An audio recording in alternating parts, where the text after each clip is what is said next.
Three, two. Hello, everyone, and welcome to a very unique and very anticipated opening round of the 2020 World Motorsport Championship. I'm joined by Johan and nobody else. Yes, hello everybody. It's good to be back for another season of a fantastic, hopefully a fantastic season in the World Motorsport Championship. This is our fifth season under this current broadcast package, but unfortunately, it may take on a slightly different form. As you probably know, this coronavirus that has infected the entire world is has left a lot of us homebound, but luckily we've gotten everything back in gear and we're ready to start racing once again, albeit on a slightly limited program this time. But doesn't mean that we won't have any exciting and thrilling battles for this season, which I'm sure we will have in spades. After, last season Harry Chapman came together with a dominant end to the championship with 10 wins after managing to beat out Nikolai Surkov, Dieter Wexler, and Nabil Vecruz. The pressure is on for whether or not he can maintain that aggression again for another season. He's 35 now, and I'm not sure he can keep that momentum up forever. What about you? What do you think, Ginger?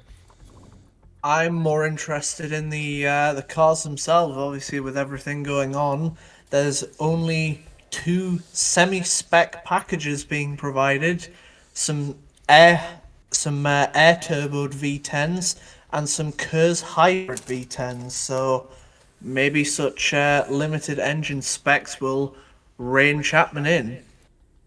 Yeah, worth more of the driver mattering in this situation. It's going to be interesting to see how he can cope with those things and how everyone else can cope with it because we've got some new drivers, new teams with Boa Esperanza joining us, and hopefully, hopefully we've got a more interesting midfield battle as well. But without further ado, I think it is time that we take it to the starting grid here for the opening round in Australia. Ginger, I believe you can start this one off. Where we see a slight shock of qualifying. The heavily unfancied Nabil Vericruz nabs pole from Harry Chapman, your two-time defending champion. What a surprise that is, and I hope he can deliver it to give us a more interesting season. But on the second row, we've got Chapman's brand new and very anticipated teammate, Aki Lipponen, after some disappointments with Windsor over the last few years, has finally made the jump to Steinman to give Chapman and the rest of the team a run for his money. A superstar driver, qualifying in third place, delivering on the hype. To his outside, it is the Russian of Nikolai Surikov, trying to redeem what was a poor end to last season. On row 3, we have a bit of a axis of uncertainty. We have the aged veteran Dieter Wexler just ahead of the young gun Jessica Critelli, who starts 6th, looking to push on with Arctic Volvo this season. Indeed. And then on row 4, we've got new Rossini driver to replace Esteban Ribeiro, who is now bound to the U.S. IndyCar Series.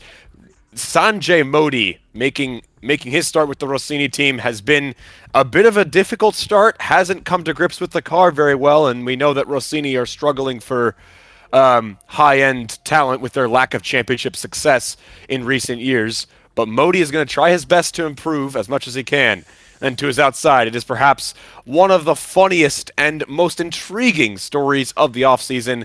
Our good friend Seamus Wolf down at the garage, as the team principal of Wolf Volvo Motorsport Racing Team, an offer came from Prince Edgar Myhill of Spain. He actually is descended from a royal family in the House of Barcelona, and he promises a lot of cash, and he had a good body of work with him in the European Racing Series. So Wolf is going to take a chance on him, and what do you expect? He's qualified in 8th place, a very impressive start for a new driver who hopes to be a part of Wolf's project for, and I quote, now and forever. So let's see what he can do from 8th on the grid. Quite a monarchist statement from one of our up and coming teams, but two teams on row 5 who are used to row 5, Kitano and Windsor, with McDowell and Siri Lundqvist. Can they break the mold of the top 4 teams? And then on row 6, we've got the strategic front row, as it is normally called, looking like a pretty dry race, so it's going to remain in place this time. We have the Kitano driver Monica Martins, uh, a favorite of the paddock for a few years now, doing a decent job at Kitano, but didn't quite get what she was looking for. And then to her outside, it is the well-regarded veteran Kyohisa Bashir looking for more points in the Asia road racing car. On to row 7, we have a bit of an underwhelming row. You could even call it a scrub row, with Porifero de Leon starting on those scrub sets of the softest tyre, the super soft, for Van Dort. And just ahead of him is the perpetual disappointment, some fans call him, of Pascal Becker in unlucky 13th. Indeed, that's part of probably why he was dropped from Steinman last season. But in row 8, two more very strong drivers in equipment that doesn't really befit their strong talent. Sinong Jono Hamren, he's been here for years, been waiting for the top team to make the call for him. It hasn't quite worked out. So he's looking for good points again with Asia Road, but only 15th place. Going to be difficult to get points from that far down. And Zoe Sharp in the Van Dort. This is the last year of her contract, and Van Dort have spun the wheels of futility in spite of their BMW backing, and she needs immediate progress. Otherwise, some serious questions might have to be asked about Zoe Sharp's tenure. So keep an eye out for that one. 16th is not a good start. Or is 17th or 18th, or is it? We have Jarmo Strandval in the McNeil, who just couldn't make it out of Q1, but I think 17th for McNeil's probably about right. And so is 18th for Frida Fischer in the Rosato Corsa, as some underwhelming performances, but not awfully surprising on row 9. And on the 10th row of the grid, it is an all-orange affair with Coffee Coro, the perennial number 2 son of Cortosi Corsa, the son of the team principal and co-owner Chico Coro. He is a hero in several countries, not as well regarded in others, but he's consistent, and that's what keeps him on the grid, and he starts 19th, and to his outside. It is a surprise BOA hire of Maria Gonzalez. She has moved away from some more front-running teams and has tried her best to keep BOA on the grid. Going to be a difficult task, given how far down they are, but we know that Gonzalez has a lot of experience in these situations. One other driver with a lot of experience from underwhelming situations is Lucia Flores. Once again, underwhelming. P21 for her, ahead of the other McNeil of Shoto Ninomiya, starting 22nd. Probably impressive, to be fair, that he beat anyone that wasn't a BOA Esperanza, starting 22nd. And on the back row of the grid, this is a place you never want to be, especially not for the flying Rick de Graaf, who's worked miracles in the Cortosa Costa car before. He is a little bit of an inconsistent loose cannon, so I can understand how he may have locked his tires up and made a mistake in this flying lap. So he'll be in 23rd, but in dead last. A perennial driver as part of the BOA Esperanza family. It's a family team, of course. Gustavo Costa. Meanwhile, while Ricardo is off dominating the IndyCar scene, Gustavo is committed to the BOA project to make it work, but 24th is a bad place for him. So he's going to go aggressive and pick the soft tires to try and dig himself out of that hole. But that is going to be the full starting grid. All 24 cars in all 12 rows. It's going to be a weird one. The grandstands are practically empty, with COVID being what it is, but we know that millions upon millions of people are tuning in on Wolf Motorsports here and the various other broadcasting partners in other countries. I hope this will be a race that delivers on the pent-up frustration that we've had sitting in our homes. I think it's time to get down to the grid. And it's going to be 1 light, 2 lights, 3 lights, 4 lights, 5 laps. Pause. And it's lights out, and away we go. And it's a great start for Nabil Veracruz. Harry Chapman covers off the inside quite well as Nikolai Surikov and Jessica Critelli get a good jump off the line. So does Pascal Becker all the way down in 11th place. A pretty clean start so far for all those guys as the Prince Myhill comes through, and they're getting quite a big ramming moment. Great big overtakes for Jarmo Strandval and Maria Gonzalez. Not a lot of opportunities for overtaking with how it is, but Vexler, Sanjay Modi, and Myhill have dropped quite a few positions. Not a great start for them as Alexander McDowell getting a great jump in the Katano into 6th. Critelli makes another move into 4th place.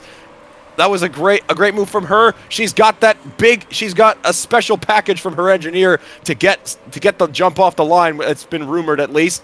As Nabil Veracruz managing to hold safe over Harry Chapman, Porfirio de Leon getting into 13th as well. And Gustavo Costa's choice of tires has worked out. He's up to 22nd. And can Prince Myhill make a move into 8th place on the works. Rossini can't quite do it at the end of 1 lap. It is going to be Nabil Veracruz, Harry Chapman, Nikolai Surikov, Jessica Critelli, and Aki Lipponen, the top 5. You got to think when he was side by side there with Modi, Myhill has a lot more to live for, so he backs out and keeps his P9. But he's under pressure from Siri Lundqvist here as that Rossini looks to peel away. Yeah, we know Lundqvist can apply a lot of pressure. So does Maria Gonzalez with those soft tires, trying to make something out of this start in a track where it's so difficult to pass. Usually we start the season in Doha, but with the conditions being what they are, Qatar badly affected by COVID in particular, that we're going to be in Sydney this time. As Dieter Vexler didn't have a good start, he's going to be able to recover it slightly back up into 6th. As we see towards the front, Critelli losing it on Surikov, who is himself pressuring the front two, trying to break the hegemony that these two created. Now, can Veracruz keep the stalemate going for as long as possible? That is to his advantage if he can hold Chapman behind. We know that the Rossini's got the pace. It's just about whether or not Veracruz can deliver it. As De Leon makes a move into 12th, Gonzalez into 15th. There's not a lot of movement. It is a tricky track. They wanted to try and replicate that struggling Doha feel, and I think they're doing it well, but McDowell is not doing too well as he loses out to Modi.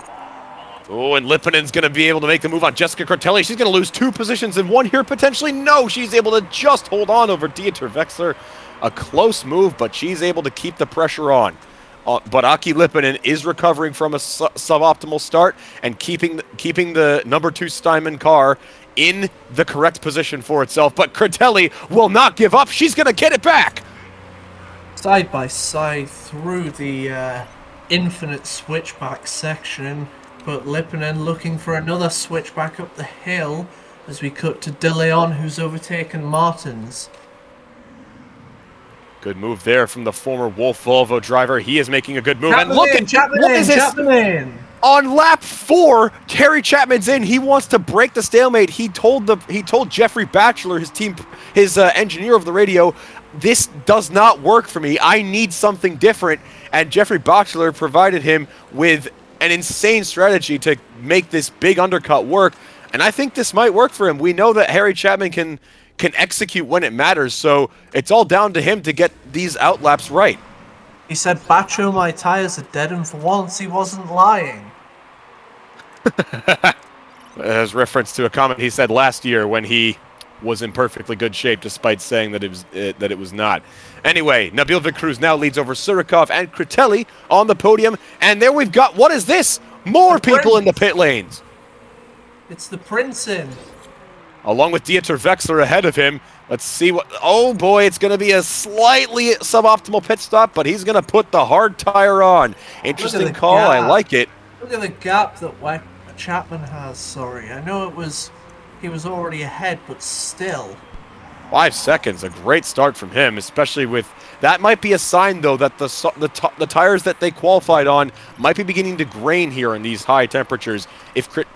So the longer you wait, the worse it might get, depending on how the safety car side by situation side for the lead. Whoa! big move by Surkov around the outside. He's going to pull it off.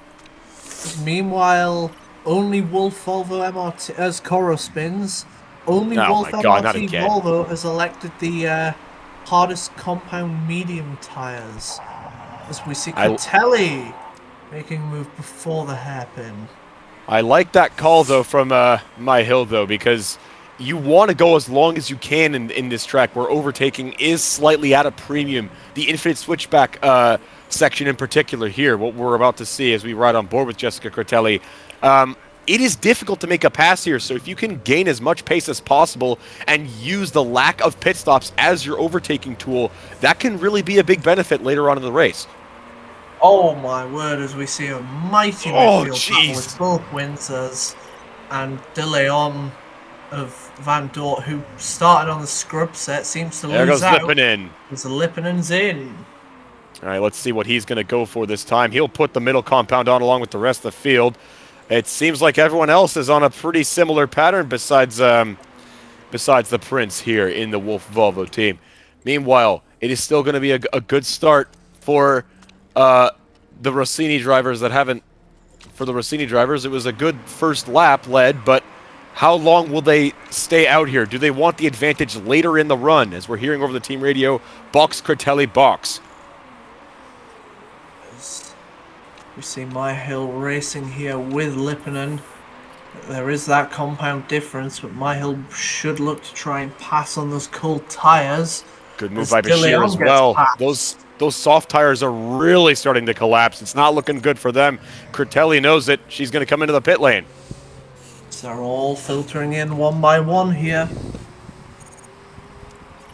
Don't like this from Rossini. The longer they wait, the worse it might get. If a safety car comes out, though, they're going to be in great form as, oh, man, those tires might not have been properly warmed for Jessica Critelli. She went well off the track and has locked those tires, smoked them up. Someone who isn't smoking his tires is Pascal Becker, the leader of those on the middle compound.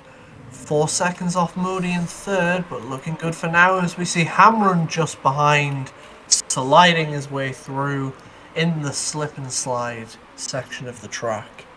That's a nice name for it. It was a good double overtake as well. McDowell is still losing time quite considerably. Chapman's still stuck in the traffic. I think that's another reason why you would wait, is because you do have the clear air. There is no reason for you to hit the pits, especially if you're just going to be stuck behind a bunch of cars who won't yield. That's the risk that Chapman, Vexler, and Lippinen are taking. But it's working for them so far. They should have the delta, at least, to stay close to Surkov and Vicruz. Chapman's in amongst the traffic, and Wexler is catching up to Coro here. As we see Chapman's past de Graaf now. To 14th, Wexler's only just past Coro. And there's more fall off on the softs. Bashir down up to 6th, and there goes Nabil Vicruz. He's going to bail out of this. What will he do? Surkov is sitting 8 seconds clear of Modi. As we see another set of... We have a set of supers put on for Nabil Vicruz. He's lost a ton of time to Chapman, though. Don't think it's going to be enough to make up the difference, but I like the aggression. I don't know. This is a hard track to overtake on. Is this... Oh, boy. Oh, it's a close one here with Modi and Becker. They're going to be 3 wide, maybe split. Modi down the middle, sorry, as Martins tries to go somewhere with it. Can't quite pull it off, though. And Becker's in a good spot. He'll be able to maybe make an overcut work and try and save a pit stop as things stand, as there goes Sanjay Modi, 1 lap in after his teammate. What will Modi do? What will McDowell do? Do we see Modi does the same thing as Vicruz? Well? Do Rossini know something we don't, or are they just pulling a Rossini?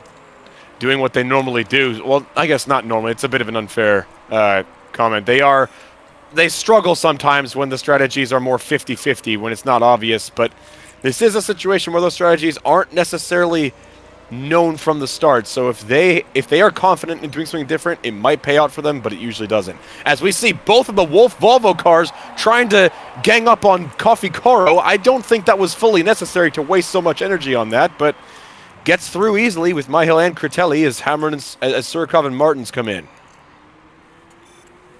So we See, Becker now lead by 4 seconds, about 7 seconds over Chapman.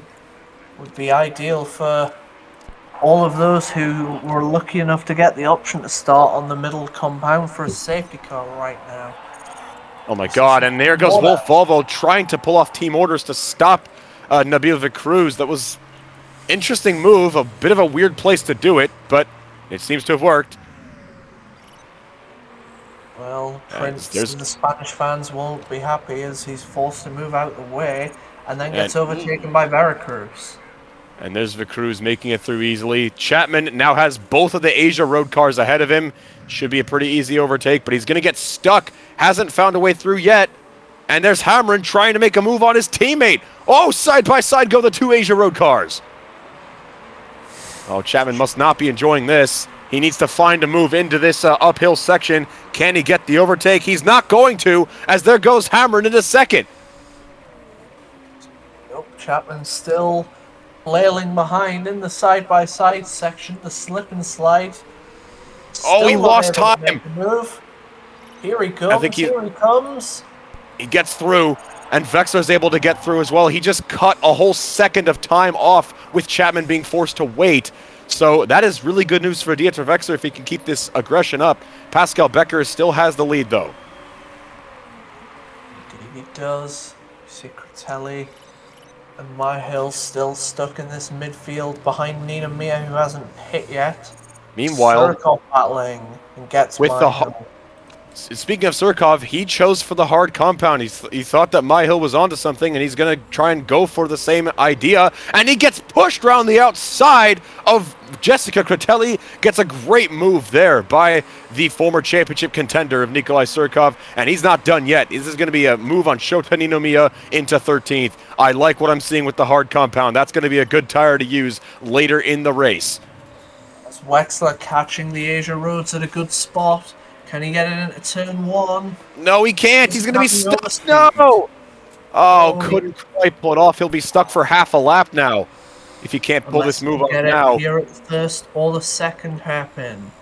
But Hamrin putting the pressure back on him. Don't think he'll quite have enough. So Wexler can't make a move. And Hamrin... And he might... Oh, no! He might have tried to make a move on the outside again. Can Vexler wake up and get back in this? He's losing time quite hand over fist to Harry Chapman. If he can pull this off, he's still going to be stuck. Ooh, this is some good racing from the Asia roads here. They're committed to scoring as many points as possible, and teamwork makes the dream work. But there goes Vexler. He's going to use his hybrid deployment system getting into 3rd place. But he lost a second and a half from that. That's the traffic management that we were worried about here at Sydney. And as you say, Ginger, replicates the feeling of Doha perfectly. All about your decision-making and when to attack and when not to attack. Well, someone who will be under attack. He's at the front for now, but he won't be for long. Harry Chapman's on the gearbox of Pascal Becker through the slip and slide. That'll be a close one. He's going to go for the outside. That'll be an easy move. Great move by Harry Chapman. He's got a good start. As we see, Nabil Vicruz is trying to catch back up to Aki Lippanen with those supers. I don't know if those supers will have their good... They don't have a lot of good laps in them with the way these tires perform. And a lot of was going on once with what we were seeing there with the 2 Wolf Volvo cars. As Zoe Sharp lost 2 positions in 1, Nabil Veracruz closed into the slipstream range of Aki Lippanen for 6th. And there's Modi, Veracruz's teammate, stuck in 13th. This strategy, doing the same strategy for both cars may have been a pretty poor move because Modi's in traffic management hell here. Not liking what I'm seeing out of the Rossini garage. 3 cars in front of him, and he can't seem to find a way past any of them. 2x2. What is this, guys? Daytona? Oh my god, Strandval just lost 3 positions in 1 there, and Modi's looking for another one, but the 2 Wolf Volvos will not yield here, as there goes Lippanen and Vicruz for 4th and 6th. Further up the field, Vicruz has just got the other Asia Road cars. We've got a problem. Oh no, Sharp made a mistake. Oh, come on, you can't make your case for better Van Dorp performance by doing that, Zoe. Oh man. Chapman also had a lock-up, so did Strandval. So he looks to start falling back to reality for him in the McNeil. Looking good for Vexler, who gained another half second on him that time as Nebula Veracruz finally gets past the other Asia Road tire, as we were beginning to suspect that the window to pit for those who are saving a pit stop is around about now, laps 19 through 21. Only question is, how long will these guys go? Well, they will keep fighting all that way as we see Modi continuing to fight. As Critelli bumps him to the outside and holds position, and is going to lose it just in the first hairpin. But Myhill is still in front of Modi, as these three are now catching up the Asia roads. As we see, there's Hamrin. He's trying to keep pace with Bashir. Might even try and get a move back on him. This teammate, I mean, they work as teammates against other drivers, but when they're on their own, they're rivals. I love seeing that, though, between those two guys. They've known each other quite well, but they have a bit of a friendly rivalry developing, and Veracruz already in the pit lane. Those supers did not work as intended. Will he put the hard tire on, though? He's not going to. He will put the middle compound on instead, and that is going to be an interesting move on his part. I don't think he's going to be able to make it 2 pit stops from here. It'll have to be 3. As, oh no! Zoe Sharp! VSC! Oh man, Zoe Sharp. Oh, she spun earlier. I think there was a problem. I'm going to get our pit lane reporter, Cred Tavitz, down to the pit lane, see what he can find out of Zoe Sharp, because it doesn't sound like the car was fully hooked up for her. She spun a couple laps earlier and locked up on the cold tires, so something must have gone wrong on that Van Dort, as the virtual safety car is out. And that's one way to not only ruin your season opener, but your home Grand Prix. Yeah, I mean, I'm just looking at Twitter right now. The Aussies are just disappointed in what they're seeing out of Zoe Sharp. The once great superstar have not done much. And I just saw another comment here. It says, bring Isaiah back. Zoe Isaiah was left behind in favor of Porfirio de Leon. And there we see Pascal Becker is going to take advantage of this virtual safety car along with Hamrin, Bashir, and Modi. This is going to get interesting, guys. Becker as well, as they're going to stack, but it's going to be faster. It's still going to be faster than a racing pit stop, I think. It wasn't the perfect stop, though. This is amazing for amazing for so many people. They all came in, and they're going to save a lot of time for the front runners. I'm here. And oh no! The crew spinning on cold tires. Oh, the Rossini strategy has fallen apart again. Oh, it's just pandemonium here in Melbourne. And I'm hearing at the front, Dieter Vexler got the jump on Harry Chapman on that restart. He gained a 1.5 seconds. That's great news for the Volkswagen team. Can they spring a surprise on the Steinman crew? Surikov looking to chase down Lipinen. McDowell on De Leon just happened. There's so much going on all of a sudden. And Becker is going for a one pit stop with a much shorter pit time compared to everybody else. He has lost virtually no track position. I like what I'm seeing out of Pascal Becker. Speaking of track position, look now, Modi is now the one a mile, probably quite literally, ahead of Veracruz. But that is not good for the Rossinis, as neither of them at the almost halfway mark going to be in the top 10, as Surikov at the halfway mark wants to be on the podium here. And looking at the Rossini pit garage, I don't have to see the masks taken off to know that those guys are not happy with what has transpired the last 2 laps. It's been a difficult one. Meanwhile, battle for third. Can Surikov find a way through Aki Lipinen? No, Lipinen's defending, doing everything he can to support Chapman, but it's not going to happen this time. Nikolai Surikov moves into third.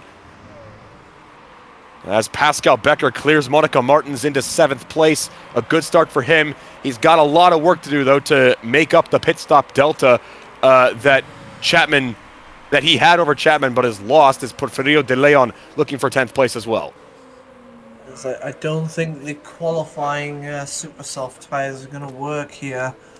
For anyone still on them, Martins, Flores, Nina Mir, it's just not the track for it. But this clearly is the track for side-by-side racing and crazy overtakes, as we see Modi jump to 11th and try to jump McDowell. 10th in a second. As we're hearing that Prince Myhill in 5th place has pushed for so long that he has forgotten to change his fuel settings. He made a joke about it on the radio. It seems to have gotten a few chuckles out of the pit garage for Wolf Volvo Racing. But meanwhile, at the front, it's a battle for the lead, guys. Chapman may have been left unsettled by that restart because that's Dieter Wechsler challenging for the lead. Using some curves, and so is Chapman in response. But Chapman is now got Dieter Wechsler in his tow of Wolfhagen. Oh my god, just like it always was. Every single year we see this for the last 10 years. Maybe the last year we get to see it in full song and dance. Chapman's going to come into the pits. Could this Didn't want to deal with that. To the end? Could this be mediums to the end? I'm not sure if it would be. Volvo's in. Oh no! And Dieter Wechsler whiffs it! Oh, he had clear air and completely threw it away! And now he's behind Lipinen, who's going to do a madhouse job on blocking. Oh, Lipinen's got a lot of work to do now. Chapman on softs, Critelli came in and put mediums onto the end. Martin's put on softs. I'll tell you what, though, I'm liking... this is looking really good for Pascal Becker now because those softs cannot make it to the end of the race from here unless there's multiple safety car periods. Becker, though, he is good. He is well good here. He's in 5th place, but a lot of the people in front of him do need to stop, and he's got roughly 6 seconds in hand to Chapman as things stand. Well, Chapman needs to get a move on. As long as he's within the pit delta, he should be fine, but getting stuck behind Siri Lundqvist won't be part of those plans. As Lundqvist using curse to defend, coming to the pit straight. Chapman with the overspeed is going to do it, though. And we are hearing over the team radio for Wolf Volvo that team to Prince Myhill. All right, Edgar, keep pushing. 1 stop left. You are racing Jessica for P6. Interesting move, considering Jessica Critelli is down in 16th. But, and, oh, just... Oh, Commentator's curse. He's going to lock up. Man. Yeah, that's not the thing you want to do if you're racing for P6. But Wechsler's spin is not what he wants to do if he's racing for the win, as he has been stuck since behind Lipinen, who is 6 seconds off Surikov. So that was so much time, like 10 seconds that Wechsler's lost in the end here. As Chapman is setting 2-minute flats. Incredible. Oh my god, that is insane pace. I mean, Becker's going to have to get a little bit more aggressive with the coming lap because Chapman's getting bigger in his rear. Chapman's car is getting bigger in his rearview mirrors here. All while he has to try and chase down Edgar Myhill for 4th. For context, on these slightly dead softs, Wechsler and Lipinen are setting 204s. So this could not have gone any worse for Dieter Wechsler. He had clear air, tried to take advantage of it, and completely lost it in one moment. And they're both going to be in. They realize it's too little too late. They need to come in now. Well, this could extend the block job even further if Lipinen stays ahead. Pit stop. Keep an eye on them. One pit garage away from each other. Oh, no mistakes. A slight slow stop from the Steinman garage. They're still going to be side by side. I think Wechsler's beating him out, though. He has, just about. But what the hell is the gap? I can't calculate that, as we see Chapman looking to overtake Myhill for 2nd on track at the hairpin. Oh, he's going to try and pull it off. He just got the move on Pascal Becker. A great move on his part, but oh god. Edgar tried to stop him. There wasn't anything he could do about that. Now, the sights are set on Nikolai Surikov, who does have a pit stop advantage over Chapman, is only going to do 2 pit stops. Chapman has to do 3. That's a fair point, actually. We haven't mentioned him much, but Surikov is doing all right here. He has the longevity to be able to pit on the super softs at the end, as does Chapman. Well, Chapman has to. I mean, I don't think the decision to pit for middle compound tires was the right one. He will have to stop at the end unless he's trying to make a big underdriving move, but seeing the pace that he's had, I doubt that that's the case. But we still have a battle for the win, possibly on the cards here. Well, it ain't over till we wave the checkered flag, but it might be over for Myhill here as he's starting to throw in some Spanish words, assumedly curse words, at those tires. because he looks to be struggling as Pascal Becker is right up his backside. But meanwhile, back in the Rossini camp, they're slowly beginning to recover some of the lost pace. They're down. Modi is still in 5th place with Vercruz in 10th, losing a lot of time, and there's the team radio. Box, alternate 5, My Hill, alternate stop. A bunch of random driver terminology there. I feel like I don't have as much experience with that these days, but I feel like, we'll see what we can do. It's going to be supers. That is an interesting move. That's not 1 stop left. That's going to be 2. Maybe maybe alternate 5 was plan 5, plan E, and that's what the plan was. I don't particularly get it though. I don't think that was the right move. As we see towards the back, we've got a problem. It's one of the Rezzata courses. I think Frida Fischer's got damage. She's got a problem. Oh no! It looked like something might have gone wrong, but a mistake. Nope. Just a couple of mistakes, Johan. Oh man, I saw some sparks off the floor of Frida Fischer's car. My bad, viewers. I thought it might have been something even worse than that, but went off the road. As Lundqvist, McDowell, and De Leon all come into the pits. I presume this is from middles to the end. Well, so far this race has been cleaner than the viewers' hands. As we see De Leon in a bit of a nowhere spot, back out in 21st with 20 to go. My Hill, on the other hand, battling away with Flores. Oh god, a big move to go to 11th place. Impressive. Into 11th he goes. Impressive indeed. Can he get further? He needs to just push flat out if this is the call that has been made. There's Lipponen passing Hamron, trying to pass Bashir. As Wexler is now matching and even beating Chapman for pace. A 2-minute point 1 here. As Chapman is in the low 2:01s. He's losing time to Surikov, and I feel like he's not gaining fast enough such that he really is a meaningful threat over Surikov, especially if Surikov is to stop earlier than him.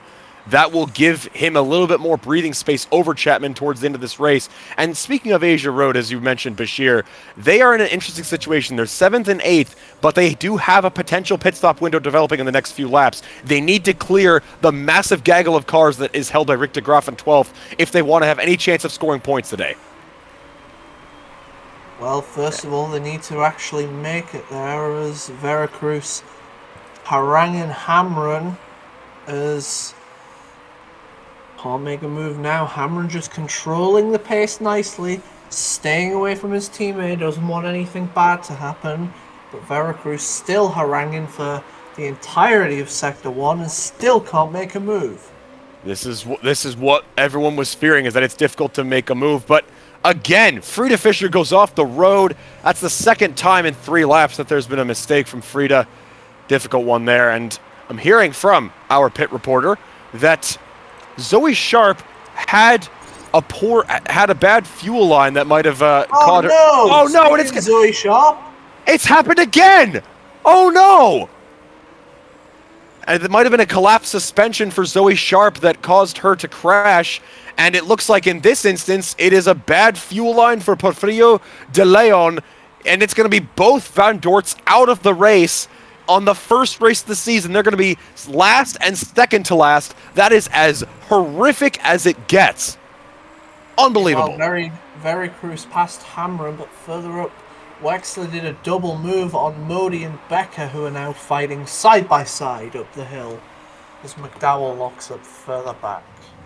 I got to commend Pascal Becker. He did start towards the back, and he's going to take advantage of a lot less pit stop time with this virtual safety car and doesn't have to stop again. So I'm liking him for a potential podium finish here if he can manage it, as Chapman is still not gaining that much time back. He's only 10 seconds back on Surikov now, but we know that Surikov will be able to pit earlier and have a much better and be able to reestablish some of that gap so that Chapman can't reasonably answer it, as Edgar is going to gain some points and pass Jessica Critelli for 10th place. Well, hearing that was team orders. Something that hasn't been team orders was the Bashir losing out to Veracruz there as he climbs up to 7th. Just 10 seconds away from Modi, I think. So Big he's closing speed pouring from it back. Lipponen. Oh, man. Big closing speed from Lipponen there. But Becker's going to be able to hold it off. And in fact, he's going to make the move on Sanjay Modi. Those hard tires are beginning to phase back in a little bit. This is the perfect time for them.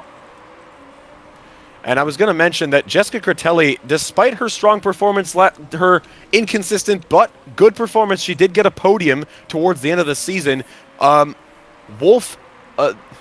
Wolf of Wolf Volvo Motorsports has not been particularly kind to her in pre-race press conferences, so the pressure is on for Critelli to deliver more, especially since he has fallen head over heels for Edgar Myhill.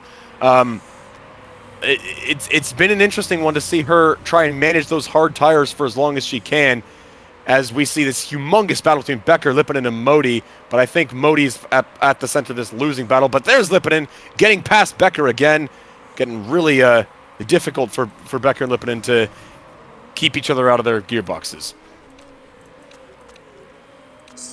Rossini sits 6th and 7th. They could be doing better, but given the mistakes they made, I'm sure they'll be happy about that.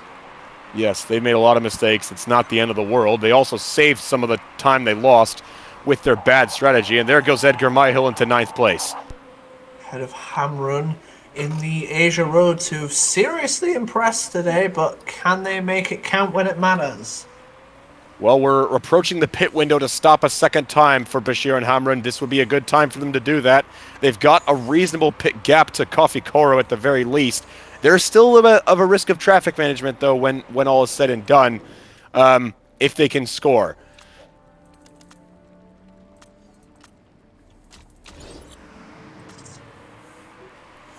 Just looking around, hearing that Myhill, the Prince, is complaining on his tyre wear, and might be the first to jump the gun on the pit window. He is one of only 2 in the top 16 on the softest. What was that? Softest? What was that, Ginger? As we see, Gustavo Costa has locked up a little bit towards the back. Oh, we'll sort out Ginger's mic. He may be having technical difficulties in this Zoom call. Obviously, we're all across the world with this Zoom meeting, but as we see, Edgar Myhill comes in for a set of middle compound tires down to 14th place. He's got his work cut out for him to get something. As Chapman is beginning to lose some of that time to Surikov again. It's looking difficult for him to hold on to this, as Surikov still safely in the lead. Vexler is trying his best to make up for all the lost time of that big spin early on, as Chapman's still trying to recover, just doesn't have enough pace left in him to pull this off. Might be over for him. Meanwhile, hopefully if my mic's back, Surikov in the lead, looking in control. Midfield order not yet decided though, with Modi fighting Becker here, Lundqvist fighting Martins, Hamrun fighting Critelli. It's still continuing on. It's pretty much everywhere, and a lot of the people towards the back just kind of want to have a shot at the fastest lap.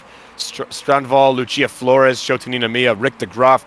It's just not coming to them, though, because of where they are placed and how oftentimes they need to yield from an attack due to a frontrunner getting in the way. And I will say Chapman is now beginning to lose pace compared to Nikolai Surikov. Doesn't have the pace in hand to actually successfully convert this into a victory, assuming Surikov does need to stop again. We'll take a look at the tire graphic and see how soon Surikov does need to come in.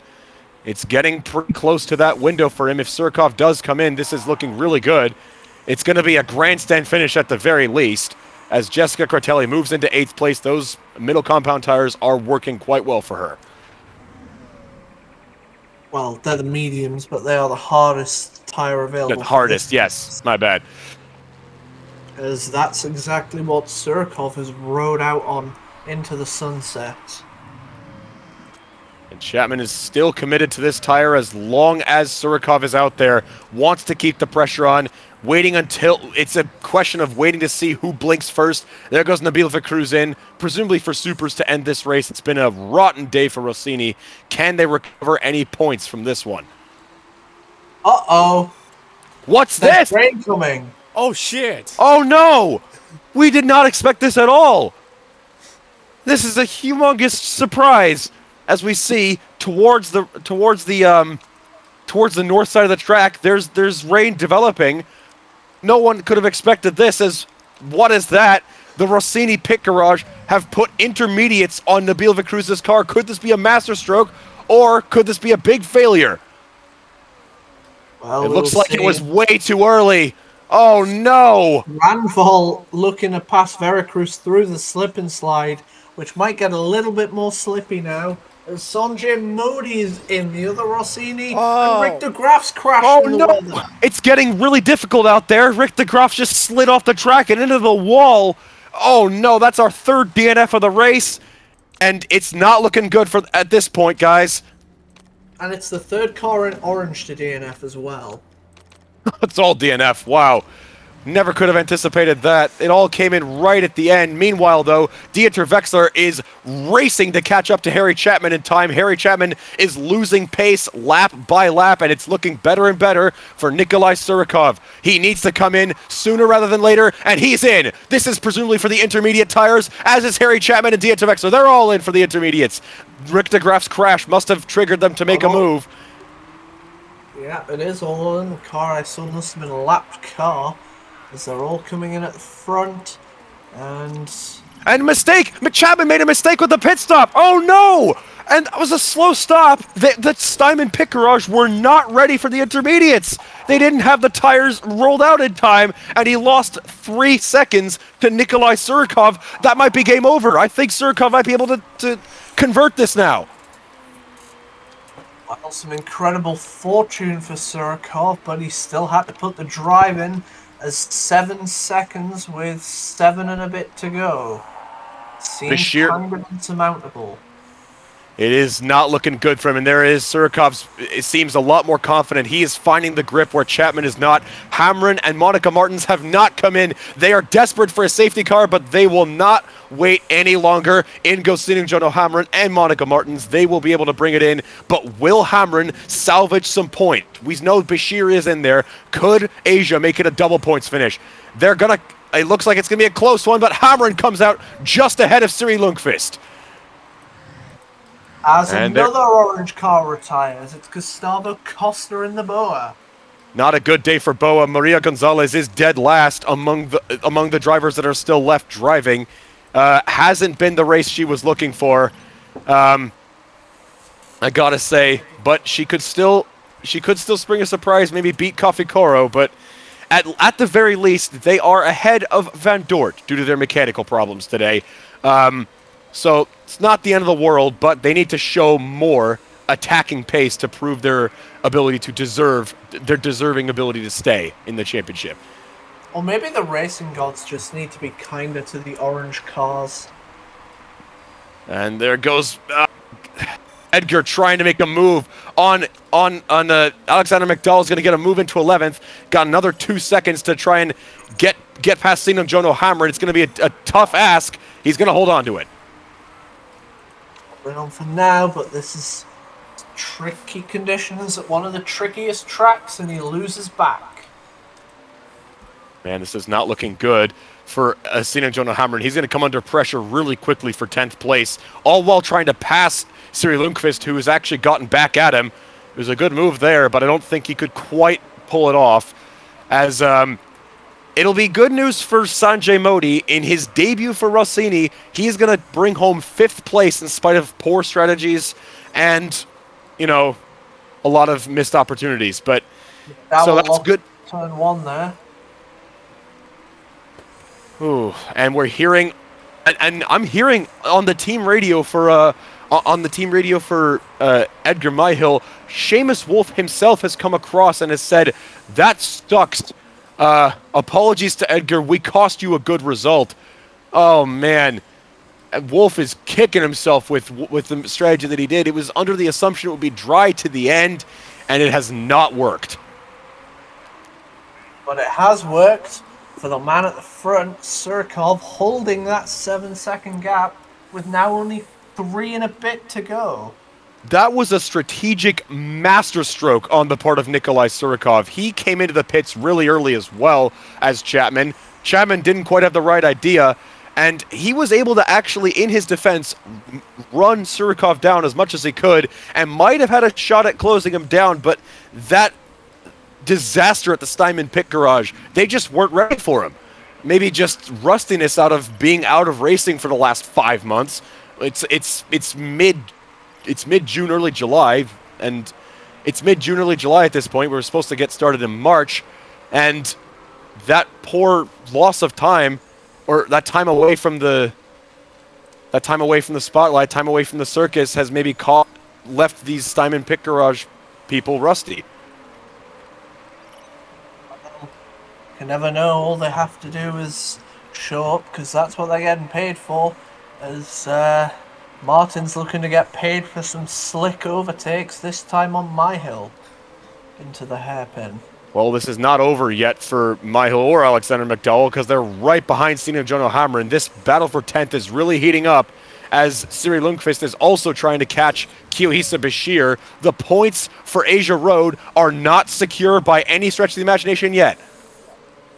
Maybe for Bashir, but unless he makes a horrific mistake, but still possible. Yeah. As we see, Jessica Critelli made a bit of a mistake there. Didn't quite do as well as she could have done, but still should be on pace for a solid P7. There's nobody anywhere behind her. As we see a big battle developing, there goes Monica Martins into 12th. A great run from her to try and get a move, but she's got 2 more cars to clear if there's anything to be done. One of them, Singajona Hamrun, clean line into the hairpin. Good development as a lockup for Siri Lundqvist. Hamren's going to try and close back up again. This is going to be very nervy. Very nerve-wracking again, but just before we look at this for one more time, we'll get this for another lap. As Harry Chapman is beginning to claw the pace back again. It's just too little too late, though. He drove angry in those first few laps of the wet, and it's understandable. His team cost him a great result. He was driving phenomenally well, but someone who had a great idea, wanted to go as long as possible, and he is going to get rewarded beautifully in the end, maybe to right wrongs that were set in the 2019 season. This is a great way to start as he comes around the final turn. Nikolai Surikov is going to win in Sydney. And Chapman will take second. Vexler will be on the podium. Possibly could have finished second or even won the race if he didn't make a mistake, as Lipinen will solidify his Steinman debut in 4th, Sanjay Modi 5th, Pascal Becker 6th, Jessica Critelli almost gets in 7th, and we've got a battle for 8th, and we've got a run for the final point. Can Edgar Myhill do it? He's not going to make it. Bashir gets 8th, Lundqvist is in 9th, and Alexander McDowell gets the final point for Kitano, as Sinan Jonah Hamrun got passed by 2 people at the line. I'm sure McDowell will be very happy with that as a former Wolf Volvo youth driver to just beat them for that last point. That's a nice one, yeah. Come across the line. Look at the Wolfhagen Garage. They are the one team that did not have a hybrid power unit this season among the front runners, and it's working out well for them so far with Nikolai Surikov calling his own shots. He had a feeling something was not going to work later in the day, and he got handsomely rewarded with a deserving victory over the reigning champion. And Harry Chapman, there's going to be some serious questions asked of the Simon Pit Garage, because Chapman showed that even at the age of 35, he is at the top of his game still. And the Steinman crew, the Steinman organization, the Steinman team, everybody needs to be more consistent to be able to defend their crown against Surikov, Vexler, and you name it. They will, but could Wolfhagen be the new kids on the block? Surikov and Wexler, 5 positions gained. Also some good positions for Windsor, 7 and 1, 7 for Becker. As Nabil Vericruz, oh god, some questions will be asked there. Pull to P14 a minute off the victory. And what's worse is he was also in that fight for the final point, but in a car that is expected to be much faster than the Kitano, the Wolf Volvo, the Asia Road car, couldn't pass a single one. and he's not going to get anything out of it. While his new teammate, who is not very well regarded, gets a solid 5th place. So you know that the result, the pace is there. Just couldn't do anything with it today. Yeah, I mean, the other thing, obviously, to mention at the back of the field, 4 retirements, and then the other 2 orange cars finishing in 19th and 20th. It's going to be an So, orange affair at the back. Yeah, not looking good. yeah. But But yeah, there we go. A Wolfhagen unexpected dominance to end race 1. As we see, they're going to be 11 points clear with Surikov and Wexler's impressive performances, and Windsor actually tying Rossini, showing how bad they've done. And Asia Road securing themselves already at race 1. race 1, there's plenty of time left, but they wanted to go aggressive and make a move in the first race, and it's worked. Getting 4 points off of Qhisa Bashir, good start for them. We'll see if McNeil or Rizzato can respond, or Van Dort, especially after how bad their race went. But there's still a lot of time left in the season. And yes, Wolfhagen 1-3. It could have been even better than that, but still, a 1-3 is nothing to scoff at. Well, can they continue it at where are we next time? Pending things going well? We will be at Yokohama. So, with our careful and rigorous testing practices, we will not do any of the post-race procedures. The post-race press conference will be held on Zoom. No post-race interviews or cool-down room. We're gonna pack up and head straight to Yokohama in 2 weeks' time for the Japanese Grand Prix. And I hope we still have an exciting and fun season to make up for the lack of fans, because with the race that we had today, Ginger, the lack of fans was noticeable, and I really hope they can come back as soon as possible. Well, I think the Rossini fans are kind of glad they stayed at home, to be fair. Yeah, it wasn't So, the best day same for with the them. Van Dort fans. I mean, especially the Australian fans as well, feeling betrayed. The Sharp crashed out of the first lap, or not the first lap, but the first driver to drop out. Going to be a long season for the Van Dort team, but that will conclude our broadcast for today. Thank you all so much for watching, and we will see you in 2 weeks' time. I've been Johan, I've been Ginger.